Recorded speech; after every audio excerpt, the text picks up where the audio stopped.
Good morning. This is Bill Blatchford, Mornings with Bill. I'd like to discuss with you for a few minutes something that's really near and dear to my heart, and that is time off. People ask me, how can our clients take so much time off? Because this is a characteristic that I've studied for the last almost 30 years now. And the clients that we work with that take the most time off and taking time off at regular intervals always seem to outproduce those that seem to have their nose down to the grindstone every day and are down in the mouth all the time, as we say. The interesting thing is that we go through these stages in our work life that we go through, and we probably recognize these, but usually it's too late when we recognize them. But when we go on a vacation, we actually come back fresh, we've been rested and ready to go. We're full of energy. And I think that energy level is what makes a huge difference in a dental practice, or anything for that matter, in life.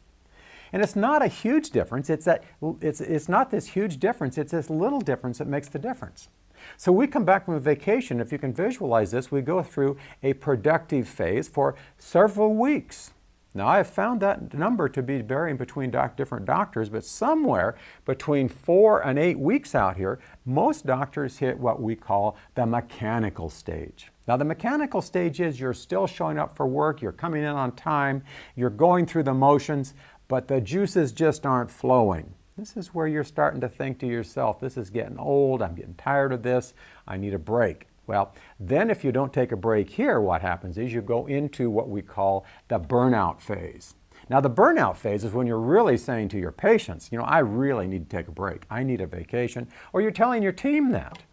I'm just overworked, I'm tired, and of course the team then starts to sabotage the schedule to make it easier for you, etc., etc. So I'm really going to recommend to all of you to increase the number of breaks you take. Now, I just want to give you an example of the folly and the thoughts behind not taking time off. We recently had a new doctor start our program, which we start about 4 new doctors every month. And this doctor set a particular financial goal for himself. And he and his spouse have decided that once they hit that financial goal, production goal that is, that they will start to take a 2-week vacation. I'm saying, wait a minute, you're not hitting the goal now, you're not hitting your daily production goals, how is working more days going to solve this problem? My suggestion to him was immediately set up the schedule with a 2-week break immediately, followed by a week off every 6 to 7 weeks out into the future. Well, interesting enough is he's the resistance there. He says, well, yeah, but I'm not hitting my goal now. How can taking more time off help? The question is, very simple question. Are you currently turning patients away? You see, if you're not turning patients away from your practice, you're working too much. In other words, your day isn't filled anyway. Ask yourself the question, how is adding more days to my schedule going to increase my production? So you might as well take time off. You see, every once in a while, a doctor calls and says, Bill, my schedule is really light. There's just nothing going on in my practice right now. And I'll say, when's the last time you had a vacation? I can't remember. And I'll say, well, why don't you do this? Take next week off. You're not busy anyway.